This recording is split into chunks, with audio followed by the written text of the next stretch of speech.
অ্যাম্পলিফায়ারের মধ্যে আপনি দেখিয়েছিলেন যে আজ থেকে ধরুন 1 বছরের উপর হবে, আমি তখন একটা অ্যাম্পলিফায়ার মার্কেটে বলেছিলাম যে, তখন মেঘা 2500 নিয়ে বলেছিলাম।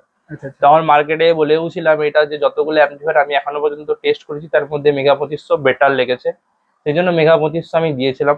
বাট আনফর্চুনেটলি এমপ্লিফায়ারে একটা সমস্যা দেখা যায়। সমস্যাটা বলতে কি, অ্যাম্পলিফায়ার তো রানিং সবকিছু ঠিক আছে, বাট ওই একটা লিমিটারের প্রবলেমের জন্য, মানে আপনাদের ওই কম্পিটিশনে গিয়ে প্রবলেমটা বেশি বুঝতে গেছে, এখানে বোঝা যায়নি, সেটা প্রবলেম দেখা যায়। তো সেই প্রবলেমটা অলরেডি তো আমি অনেকজনকে অ্যাম্পলিফায়ার দিয়েও ছিলাম, আর অ্যাম্পলিফায়ারটা লোক কিনেছে সেটা হচ্ছে যে আমার উপর ভরসা করে, নাকি সে দেখে, ঠিক আছে।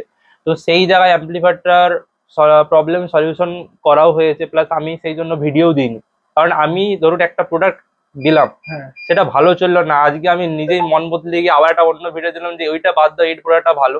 আমার এটা মানসিকতা কোনোদিন নেই। সেই প্রোডাক্টটাকে ভালো করতে হবে, যারা ইউজ করছে তাদের দিকেও ঠিক করে দিতে হবে, সেটার জন্য আমার টাইম লেগেছে। একটা এমপ্লিফায়ার কস্টলি, এবার একটা মালিকের